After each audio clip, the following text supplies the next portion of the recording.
आज हम पढ़ेंगे क्लास 9 का पहला अध्याय संख्या पद्धति। संख्या पद्धति हम प्राकृतिक संख्या से शुरू करेंगे और इसके पहले जो भी संख्याओं के बारे में जानकारी है वो हमने अपने पिछले वीडियो ओरिजिन ऑफ मैथमेटिक्स में डाला हुआ है। उसके बाद मैं प्राकृतिक संख्याओं में चलता हूं और नंबरों का जो है क्लासिफिकेशन देखता हूं, नंबरों को किस तरह से बांटा गया है उसको देखता हूं। तो चलिए शुरू करते हैं। इस संख्या पद्धति में एक कक्षा 9 का इंट्रोडक्शन वीडियो है, तो उसी को हम आगे बढ़ाते हैं और शुरू करते हैं। तो संख्या पद्धति में पहले हम देखते हैं प्राकृतिक संख्या।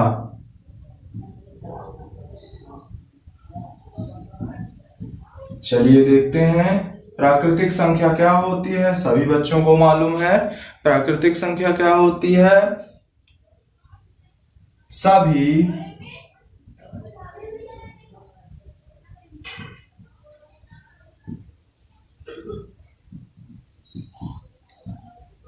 सभी गिनने योग्य संख्याओं को प्राकृतिक संख्या कहते हैं। बहुत छोटा सा परिभाषा है, ठीक है ना। सभी गिनने योग्य संख्याओं को प्राकृतिक संख्या कहते हैं। सभी गिनने योग्य संख्याओं को क्या कहते हैं? प्राकृतिक संख्या कहते हैं। All countable numbers is a natural number. अब देखिए यहाँ पे बहुत सी समस्याएं आती हैं। हमने कई बार बच्चों से पूछा प्राकृतिक संख्या किसे कहते हैं, तो बताते हैं 1 से अनंत तक की सभी संख्याओं को प्राकृतिक संख्या कहते हैं। भैया 1 से अनंत तक की प्राकृतिक संख्या नहीं होती। देखिए 1 से अनंत तक में 1.5 भी आएगा, ठीक है ना। इसीलिए ये परिभाषा क्या है, गलत है। हमने कई बच्चों से पूछा, इस तरह के कुछ स्टेटमेंट देते हैं, इसलिए मैंने इसको यहाँ पे बता दिया कि ऐसा नहीं हो सकता। आप कृपया ये ना बोलें कि 1 से अनंत तक की सभी संख्याओं को, आप बोले सभी गिनने योग्य संख्याओं को प्राकृतिक संख्या कहते हैं। इसका नाम जो है नेचुरल संख्या है। प्राकृतिक संख्या कैसे पढ़ा? यह प्रकृति में विद्यमान है। प्रकृति में विद्यमान मतलब कि ये सारी संख्याएं हमको प्रकृति में मिल जाती हैं। जैसे आप इस ब्रह्मांड में कुछ भी नहीं देखेंगे जो प्रकृति में मौजूद ना हो, मतलब जीरो कोई चीज नहीं है। इसीलिए इस प्राकृतिक संख्या में जीरो नहीं आता, ठीक है ना। 1 आता है, फिर 2 आता है, डेढ़ भी नहीं आता, फिर 3 आता है, 4 आता है। आप पेड़ को ही देख लें, यदि कोई एक पेड़ है तो इसको 1 गिनेंगे, कोई एक पेड़ है इसको 2 गिनेंगे, कोई एक छोटा पेड़ है उसको भी 3 गिनेंगे, कोई एक बहुत बड़ा पेड़ है उसको 4 गिनेंगे। यहाँ पे जो है गिनने के कॉन्सेप्ट में आप गिनेंगे 1 2 3 4। आप पेड़ को कभी ये नहीं गिनेंगे कि इसकी तुलना में ये तो आधा है या 1/4 है। छोटा सा भी पेड़ रहेगा, 1 साल का 2 साल का भी पेड़ रहेगा तो आप उसको पेड़ ही गिनेंगे। 90 साल का पेड़ रहेगा तब भी आप उसको एक ही पेड़ गिनेंगे। तो इस तरह से काउंटेबल नंबर या प्राकृतिक संख्या चलते हैं। ये नेचुरल से प्राप्त हुआ है, तो इसी नेचर से प्राप्त हुआ है, इसीलिए ये संख्या जो है नेचुरल नंबर कहलाता है, प्राकृतिक संख्या कहलाता है, क्योंकि ये प्रकृति में विद्यमान है। भौतिक रूप है ये गणित का। तो 1 2 3 4 इस तरह से गिन सकते हैं। कभी छोटा पेड़ हो तो इस नेचुरल नंबर में आधी चीज नहीं होती, क्योंकि ऐसा माना गया है जो प्रकृति में है वो पूर्ण है अपने आप में, उसमें कोई आधी अधूरी चीज नहीं है। तो इसीलिए ना तो इसमें 1.5 आता है, ना तो 2.5 आता है, ना तो 3.5 आता है। मतलब इस तरह की संख्या नहीं आती। या तो 1 आएगा, 2 आएगा, 3 आएगा, 4 आएगा, 5 आएगा, इस तरह के नंबर्स आएंगे। तो ध्यान रहे कि हम लोग क्या करते हैं, जो प्राकृतिक संख्या होती है उसे 1 2 3 4 से लेकर अनंत तक, तारों की संख्या क्या होती है? अनंत होती है। तो अनंत तक लिखते हैं, ठीक है। अनंत कोई एक नंबर नहीं है, परिभाषित नंबर नहीं है, बहुत बड़ा नंबर है। जहां तक आप पहुंच सकते हैं वो नंबर अनंत नहीं हो सकता। आप बहुत बड़ा नंबर लिख दिए तो वो नंबर ही हो जाएगा, अनंत नहीं होगा। अनंत मतलब कोई भी सीमा नहीं है, उस नंबर की कोई सीमा नहीं है, आप इसको लिख नहीं सकते हैं, ठीक है ना। ये बात अलग है कि 1/0 इक्वल टू इनफाइनाइट होता है, इसकी भी चर्चा हम ओरिजिन ऑफ मैथमेटिक्स के वीडियो में कर चुके हैं, तो आप इसको देख सकते हैं। तो इस तरह से होता है प्राकृतिक संख्याओं का वर्गीकरण। अब देखते हैं प्राकृतिक संख्याओं के बाद किस संख्या का वर्गीकरण किया गया, किस संख्या में बांटा गया। तो प्राकृतिक संख्या के बाद बांटा गया पूर्ण संख्या में, ठीक है ना। तो नेचुरल नंबर के बाद बांटा गया होल नंबर में। तो चलिए होल नंबर के बारे में जानते हैं। तो होल नंबर या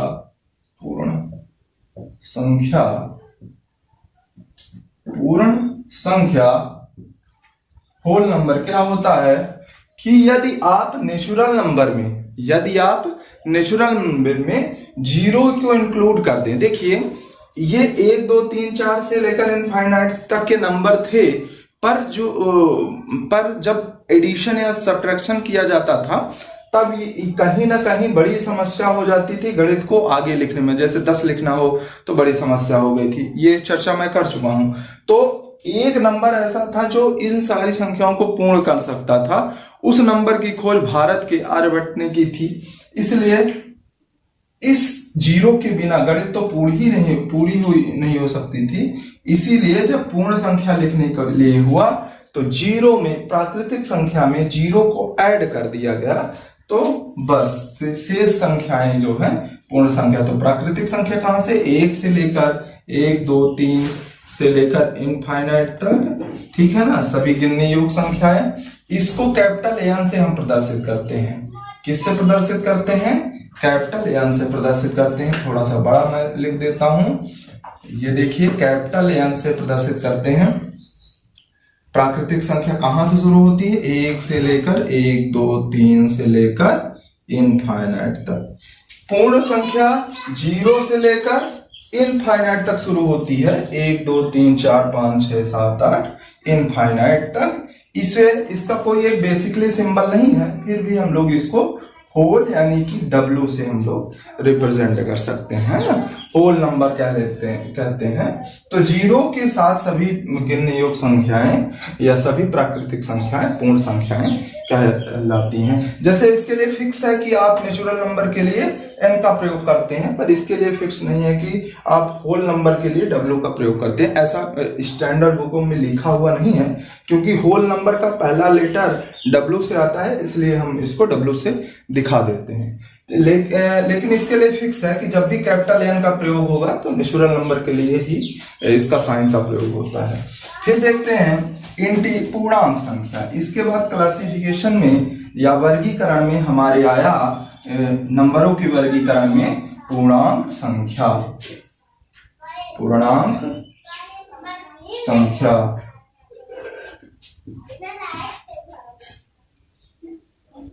तो पूर्णांक संख्या देखिए क्या होता है।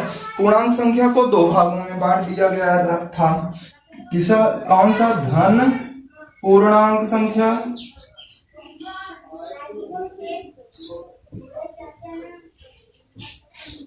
दूसरा ऋण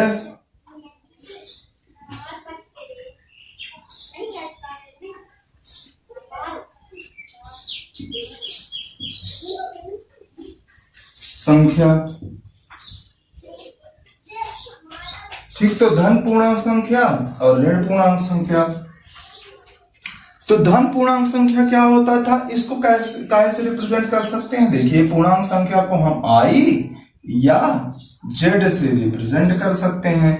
तो जब भी हम धन पूर्णांक को रिप्रेजेंट करते हैं वहां पे I प्लस या Z प्लस का साइन यूज करते हैं। जब भी ऋण पूर्णांक को प्रदर्शित करते हैं वहां पे I माइनस या Z माइनस को रिप्रेजेंट करते हैं। ये पूर्णांक संख्या का क्लासिफिकेशन था, दो पूर्णांक। अब देखिए पूर्णांक संख्या क्या होता था, जो ऐसी संख्या जो पूरी हो। अब इसमें दशमलव की संख्याएं नहीं आएंगी, पूर्णांक का नाम ही है देखिए पूर्णांक, इंटीजर इसको बोलते हैं इंग्लिश में। इंटीजर नंबर क्या होता है, सभी 1 से लेकर सभी माइनस अनंत से लेकर, इसका क्लासिफिकेशन कर रहे हैं, ना कि धन पूर्णांक का। तो माइनस अनंत से लेकर सभी पूर्णांक माइनस जैसे -4, -3, -2, -1, 0, 1, 2, 3 से लेकर प्लस अनंत तक की सभी संख्याओं को पूर्णांक संख्या कहते हैं। अब यहाँ पे देख लीजिए, माइनस है, सब कुछ है, पर दशमलव वाली कोई भी संख्याएं नहीं है। इसमें दशमलव की कोई भी संख्या नहीं आती है। पूर्णांक लिखा है, पूर्णांक का मतलब होता है इंटीजर, इंटीजर का मतलब होता है सभी संख्याएं पूरी पूरी हो, कोई आधी अधूरी संख्या इसमें ना लिखी हुई है। जैसे 3 पॉइंट कुछ ना लिखा गया, 33 ना लिखा गया हो, ये पूर्णांक नहीं है। पूर्णांक मतलब जो पूरा पूरा हो, ठीक है ना, जैसे 2 या 3 या 4 जो भी है। फिर अब इसका क्लासिफिकेशन इस तरह से कर देते हैं।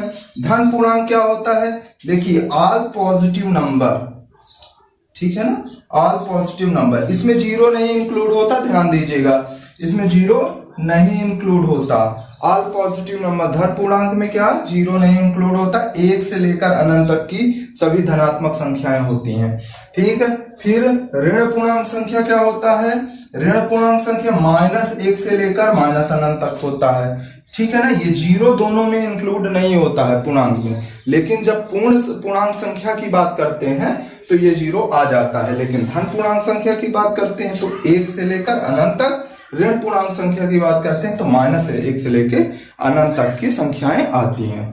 तो ये इस तरह की सिंबल है, तो मैं इसको जोड़ देता हूं, ये धन पूर्णांक वाला सिंबल है, आपको दिख रहा होगा, ठीक। और ये ऋण पूर्णांक वाला सिंबल है, ठीक है ना। ऋण पूर्णांक क्या है, -अनंत से लेकर -1 तक या -1 से लेकर अनंत तक की संख्याएं, और धन पूर्णांक क्या है, 1 से लेकर अनंत तक की संख्याएं, धनात्मक और ये ऋणात्मक। चलिए देखते हैं इसके बाद धन पूर्णांक संख्या के बाद, पूर्णांक संख्या के बाद क्या, परिमेय संख्या, ठीक है ना। तो चलिए थोड़ा सा इसको मिटाने का प्रबंध किया जाए।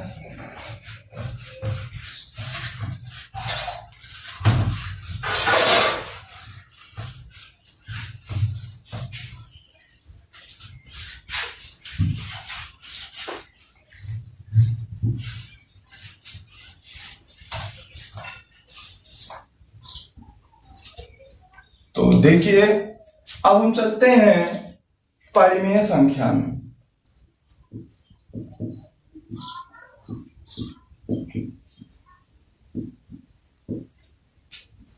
ठीक है ना। तो परिमेय संख्या क्या होता है, वह संख्या जिसे P/Q के रूप में व्यक्त किया जा सकता है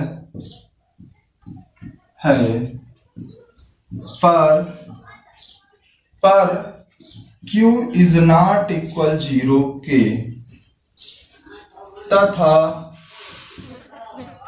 इनका कोई भी सहभाज्य संख्या नहीं होनी चाहिए,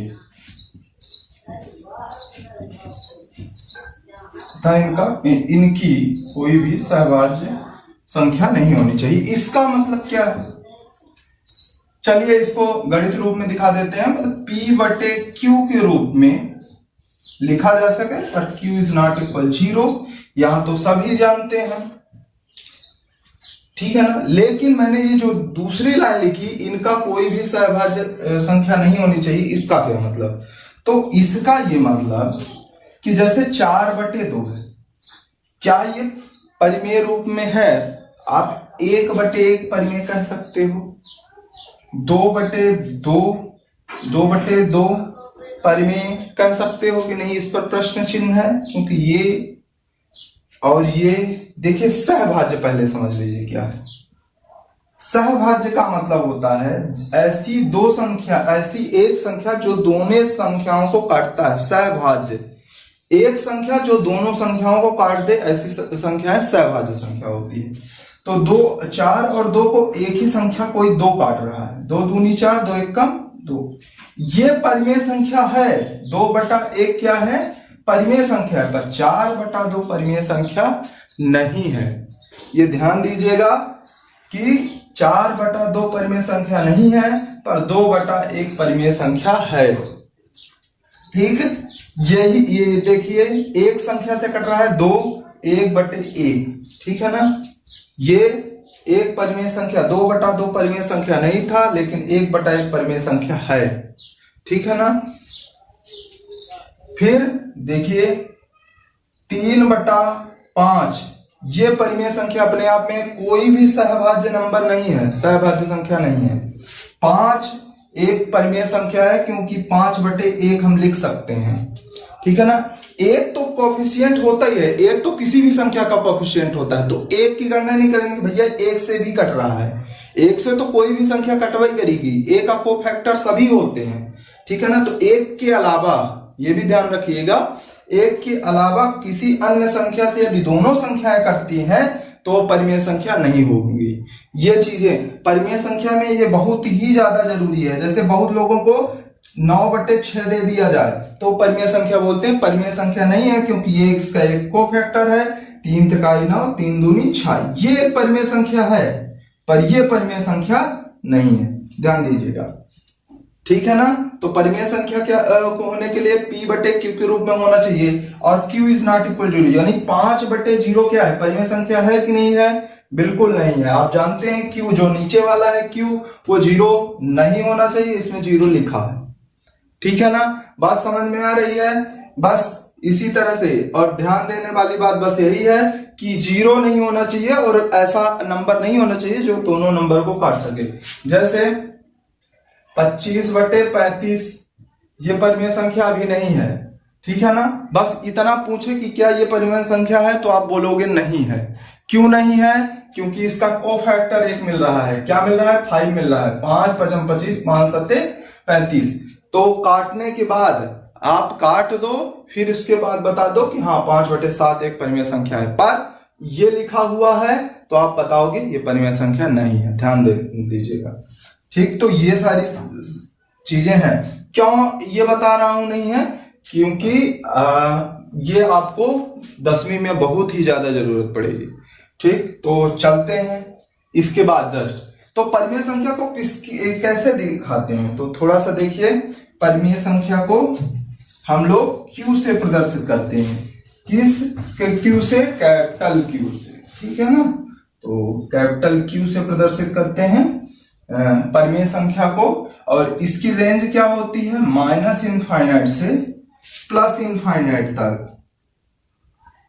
पर इनके बीच में भी क्या होता है? जैसे -3, फिर यहाँ पे दशमलव भी हो सकता है, जैसे 2.933 कुछ भी, फिर कुछ भी। यहाँ पे दशमलव की संख्या भी आ सकती है, जैसे 5/7 को आपने काटा तो यहाँ पे कोई कुछ भी नंबर 0.747 1 7 1 7 इस तरह से नंबर से आ सकते हैं। तो 0.71 भी क्या है?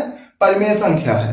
तो ध्यान दीजिएगा 0.171 क्या है? परिमेय संख्या है। तो ये धीरे धीरे जो है, अब 1 आ गया, मान लीजिए -1 0, ये भी 0 भी एक परिमेय संख्या है, ठीक है। हालांकि फिर जो है क्या,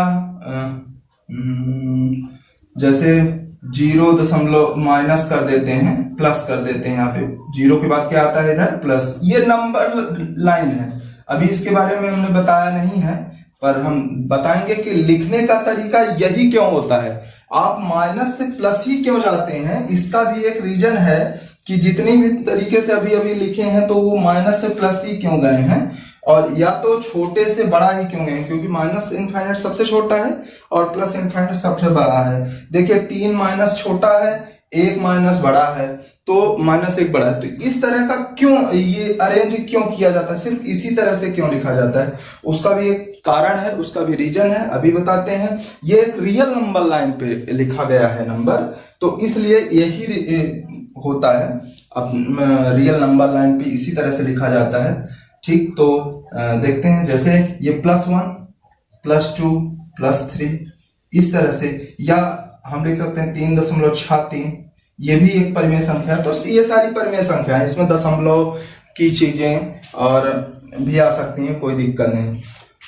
तो देखिए परिमेय संख्या दो प्रकार की होती है, इसमें भी दो प्रकार का होता है, एक टर्मिनेटिंग एक रिपीटिंग। मतलब एक संख्या जो होती है वो बार बार आती है, जैसे मान लीजिए आपने 5 में 3 का भाग कर दिया, ठीक है, तो 5 में 3 का भाग किया तो क्या आएगा, 1.66666 आता जाएगा। चेक कर सकते हैं, 3 एकम 3 और यहाँ पे बचा 2, तो दशमलव लगाया तो 0 आ गया, 3 छंग 18, फिर 2 आया, फिर 0, 3 छंग 18, 3 छंग 18, इसी तरह से चलता जाएगा। भाग कर सकते हैं आप, तो चेक कर लीजिएगा, ठीक है।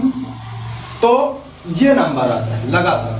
तो एक तरह का ये नंबर कि जब संख्याएं, एक ही संख्या बार बार बार बार रिपीट हो रही है, ठीक है ना, और एक संख्या होती है जो गुच्छों के रूप में रिपीट होती है। जैसे ये तो एक ही नंबर है जो रिपीट हो रहा है, एक नंबर ऐसा होता है जो कई पेयर के साथ रिपीट होता है। तो परिमेय संख्या का ये खास, और अपरिमेय संख्या का होती है वो कभी भी रिपीट नहीं होती, वो बार बार अलग नंबर आएगी उसका जो है। तो ये परिमेय के बाद अपरिमेय में चलेंगे, लेकिन परिमेय संख्या दो प्रकार की होती है, एक टर्मिनेटिंग एक repeating, non terminating but repeating. तो ये जो है, ये संख्या क्या हो रही है, ये 6 जो है ये मात्र एक नंबर बार बार रिपीट हो रहा है, तो यहां पे हम 1.6 बार भी कर सकते हैं इसको, ठीक है ना। ये एक नंबर, इसको थोड़ा सा मिटा देते हैं हम, फिर इसके बाद बताते हैं। आप लिखते जाइएगा अपने कॉपी पे, इंट्रोडक्शन वीडियो चल रहा है, कक्षा 9th का पहला लेक्चर है। फिर इसके बाद देखिए, जो ये तो पहला टाइप हो गया, दूसरा टाइप देखिए परिमेय का, दो टाइप होते हैं ना। तो एक देखिए, मान लीजिए 1/7 कर दिए, ये क्वेश्चन आपके पूछा गया है, आपके कक्षा 9th में पूछा गया है, याद आ गया तो लिख दिए। तो ये बताना है कि ये भी एक तरह का नंबर है, और कैसा नंबर है ये भी आइए चेक करते हैं। तो आप भाग दोगे, 7 का भाग 1 में दोगे, तो चलिए देते हैं और देखते हैं कब ये रिपीट होता है। तो देखिए 0 बार जाएगा, 7 एकम 7, 3 आया, 0 आया, 7 चौक 28, 2 आया, 0 आया, 7 दूनी 14, 6 आया, 7 8 56, 4 आया, 7 5 35, 5 आया, 7 7 49। ये देखिए एक फिर से आ गया, अब क्योंकि दशमलव लगा है तो 0 तो बढ़ता ही जाएगा, तो फिर से यही नंबर बार बार रिपीट होगा। तो आपको चेक करा दिए, देखते हैं, इसको भी लिख लीजिएगा, जगह हमारे पास कम है इसलिए हम इसको थोड़ा सा मिटा देते हैं। देखिए अब इसके बाद यदि ले जाएंगे हम, तो फिर से यही नंबर आएगा कि 0 तो लग ही गया, 7 एकम 7, 3 आ गया, 7 चौक 28, 2 आ गया, 7 दूनी 14, 6 आ गया, 7 8 56। आप देख रहे हैं ना, हाँ आगे जगह नहीं है तो इससे ज्यादा लिखने की भी जरूरत नहीं है, दिख रहा होगा। तो देखिए 0.142, ये यहां तक देखिए, यहां तक वही संख्या आ रही है, अलग अलग आ रही है, देखिए पेयर के रूप में आ रहा है।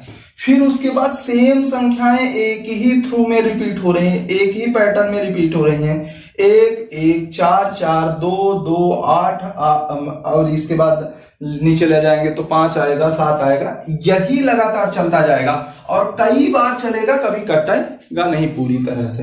तो हम ये कह सकते हैं कि ये जो है पूरा ये गुच्छों के रूप में रिपीट हुआ है। तो यहां पे अगर बार हमको लगाना है तो हम पूरे पर बार लगाते हैं इस तरह से। तो इसकी वैल्यू क्या होती है, 0.142857। तो ये एक तरह का परिमेय संख्या। तो परिमेय संख्या दो प्रकार की होती हैं, एक टर्मिनेटिंग एक नॉन टर्मिनेटिंग बट पीपीटी, ठीक है ना। इसके बाद अपरिमेय संख्या में चलिए इसको काहे से प्रदर्शित करते हैं, इसको क्यू से प्रदर्शित करते हैं, कैपिटल क्यू से प्रदर्शित करते हैं, ठीक है ना। फिर इसके बाद चलते हैं इरेशनल नंबर में, अपरिमेय संख्या में, ठीक। तो अपरिमेय संख्या क्या होती हैं, इसको मिटा देते हैं।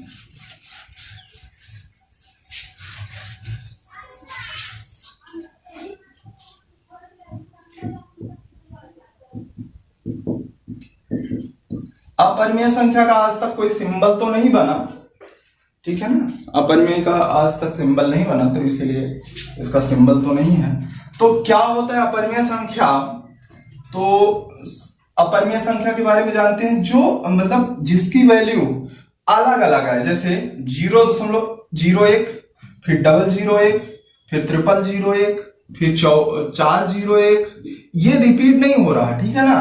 5 आ जाए, 5 जीरो के बाद 1 आए, 6 जीरो के बाद 1, मतलब इसका कोई ना पेयर मिले ना तो कोई अंत हो, ऐसे नंबर्स जो है अपरिमेय संख्या थी। ये साधारण रूप है अपरिमेय संख्या का। अब आसान रूप देखिए, और थोड़ा सा, ये √3, √2, ठीक है ना, √5, √7, इसकी वैल्यू निकालेंगे तो ये भी वैल्यू कभी भी रिपीट नहीं होगी ना टर्मिनेट होगी इसकी वैल्यू। तो ये भी हम असामान्यतः अपरिमेय संख्याओं को इस रूप में जानते हैं, लेकिन ये भी रूप होता है, ये भी जान लीजिए, ठीक है ना। तो ये सारी संख्याएं अपरिमेय संख्याएं होती हैं, ठीक है। तो जो रूट से नहीं निकले, जैसे √4, 2 इसका निकल गया तो ये परिमेय बन गया 2/1। √9, इसका 3 वैल्यू आ गई, 3/1, ये परिमेय बन गया, ठीक है ना। तो ध्यान दीजिएगा ये सारी संख्याएं। एक चीज और परिमेय संख्या में मैं नहीं बताया या दिमाग से स्प्लिट हो गया, कि जो पाई होता है, जो पाई होता है वो उस, ठीक है। तो जो पाई होता है वो जो है एक अपरिमेय संख्या होता है, ठीक है ना। जो पाई होता है, पाई की वैल्यू होती है, क्या होती है, 3.1416 तो ये अपरिमेय संख्या है। लेकिन जो 22/7 हम लोग लिखते हैं वो एक परिमेय है, तो ये ध्यान दीजिएगा, ठीक। तो शेष, ठीक। अब इसके बाद देखिए, तो परिमेय अपरिमेय समझ गए। अब हम समझाते हैं आपको वास्तविक संख्या क्या होती है। तो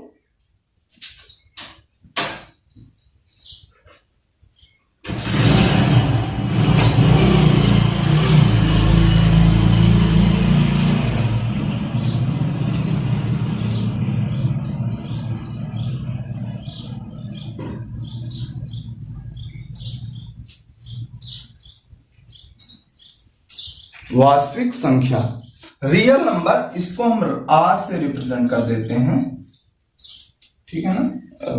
आपके किताब में इस तरह का साइन है, कैपिटल R, ठीक।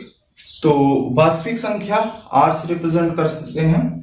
इसमें क्या होता है, ये क्या होता है, सेट होता है। सेट किसका होता है, मतलब एक समुच्चय होता है। समुच्चय मतलब एक बहुत बड़ा बैग होता है, झोला होता है, जिसके अंदर परिमेय संख्याएं और अपरिमेय संख्याएं भरी हुई रहती हैं। तो ये जो है वास्तविक संख्या होती है, जिसमें क्या होता है, all include with rational number and irrational number. तो इसके अंदर क्या होता है, सभी प्रकार के नंबर, सभी प्रकार के वास्तविक संख्या मतलब जितने नंबर्स आप जानते हैं, ठीक है ना। कॉम्प्लेक्स नंबर को छोड़कर, तो कॉम्प्लेक्स नंबर आपके उसमें है नहीं, वो कक्षा 11 का पार्ट है। तो रियल नंबर क्या होता है, सभी प्रकार के परिमेय संख्या और अपरिमेय संख्याओं के समुच्चय को वास्तविक संख्या कहते हैं। तो ये देखिए कहां से शुरू होता है, माइनस अनंत से शुरू होता है, और इसके अंदर 3 होता है, -3 होता है, -2.69 ये भी होता है, √2 भी होता है, 0, 1, प्लस √2, ठीक है ना। इस तरह के 4, इस तरह की सभी संख्याएं इसमें होती हैं, ठीक है ना। तो यही होता है रियल नंबर, ठीक है ना। इसमें सब कुछ होता है, जो अपरिमेय परिमेय सभी तरह के नंबर्स इसमें होते हैं, मौजूद होते हैं। तो अब हम बताते हैं यहीं पे वास्तविक संख्या में रियल नंबर लाइन, ठीक है ना। तो रियल नंबर लाइन क्या होता है,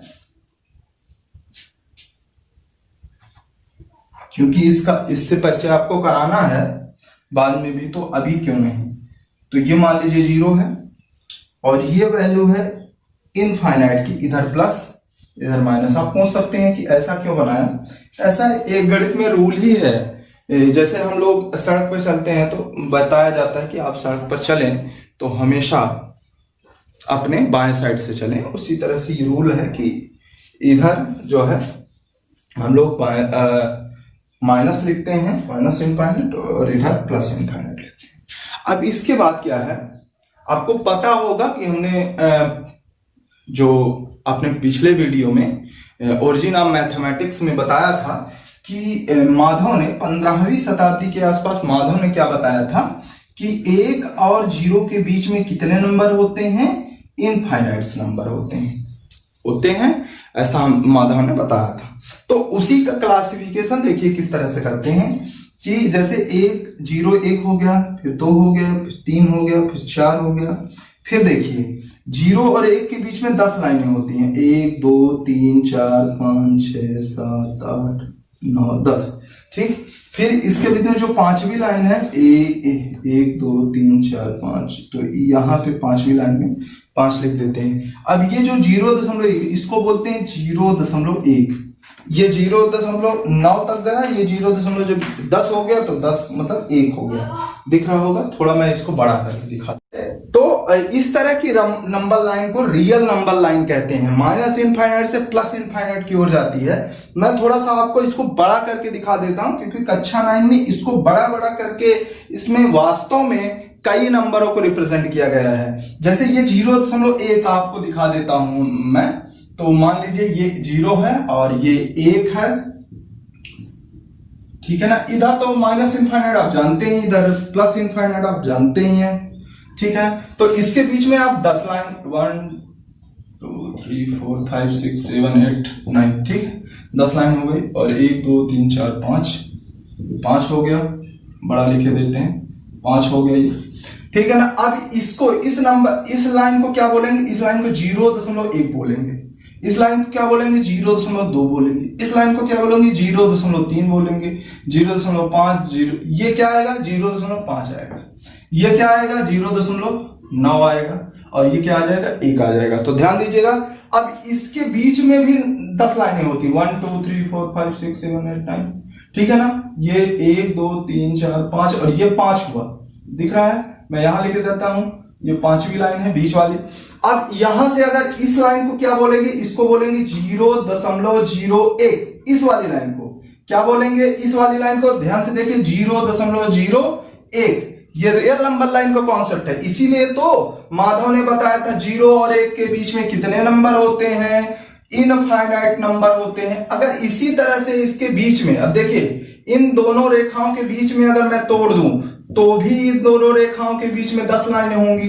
फिर अगर इसको दिखाऊं तो 0.001 हो जाएगा।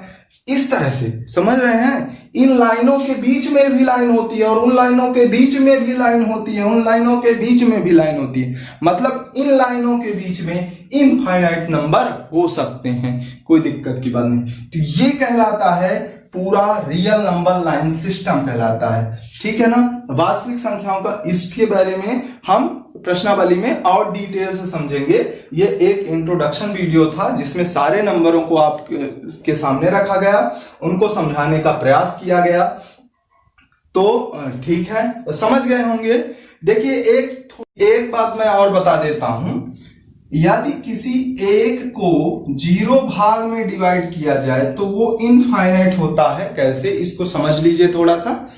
तो मान लीजिए कोई एक फल है और उसको हम 0 भाग में बांटना चालू करें। 0 मतलब उसके ऐसा टुकड़े, मतलब कि उसे 0 भाग में काट कर कितने लोगों में बांट सकते हैं। मतलब कोई एक सेब है, उसका भाग, कोई एक सेब है एक सेब है उसको मैं 0 भाग में तोड़ूं, 0 भाग मतलब उसकी जो थिकनेस हो, उसका जो भाग हो वो लगभग नगण्य के बराबर हो या 0 हो, तो मैं उस सेब को कितने भागों में तोड़ सकता हूं? तो वो कितने भागों में तोड़ सकता हूं?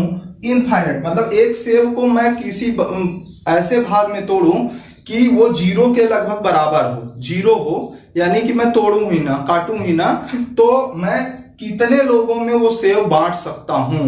तो आप जब उसको आपको 0 भाग में उस सेब को आपको लेना है और उसको आपको तोड़ना नहीं है, उसको आपको काटना नहीं है, आपको उसको छू के जो है दूसरों को ऐसे दे देना है, छुआ देना है, ठीक है ना? तो आपको जब वो कितने भागों में आप बांट सकते हैं, वो इनफाइनाइट लोगों के, अनंत लोगों को छुआ सकते हैं, वो खत्म होने वाला नहीं है। इसको किस तरह से प्रूव किया जा सकता है आप थोड़ा सा देख लीजिए। प्रूव किस तरह से किया जाता है कि 1/0 इक्वल टू इनफाइनाइट। तो ये देखिए 0 से 1 में हमने भाग किया, तो आप बताइए कितनी बार ले जाएंगे तो 1 कट जाएगा, तो हम चलिए ले जाते हैं 9 बार, देखते हैं 9 बार में जी क्या 1 कटेगा 0 से गुणा करने पर, 9 इंटू 0 कितना आएगा? 0 ही आएगा, 1 बच गया।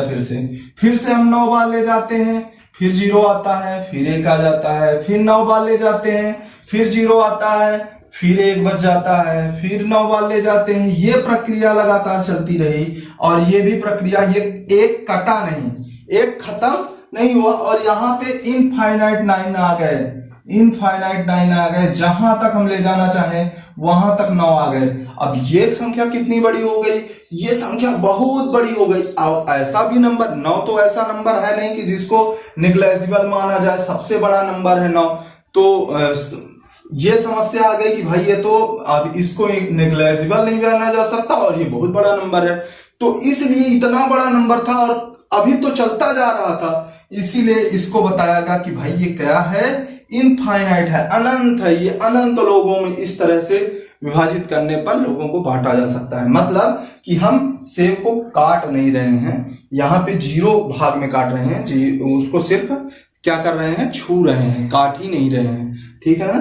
तो जी अब जैसे मान लीजिए थोड़ा सा एक मैं और व्यवहारिक उदाहरण दे दूं, जैसे एक सेब है उसको आपको मतलब 10 सेब है मान लीजिए, आपको 2-2 सेब बांटने हैं, हर व्यक्ति को 2 सेब बांटने हैं। ये बता रहा है 2 सेब कितने भागों में बांटना है? 2-2 भागों में बांटना है। 10 सेब को 2 भागों में बांटना है, तो आप कितने भागों में कितने लोगों को दे सकते हैं? 5 लोगों को, ठीक है ना? इसी तरह से ये आपको 1 सेब है और आपको 0 भाग में बांटना है, तो कितने लोगों को बांट सकते हैं?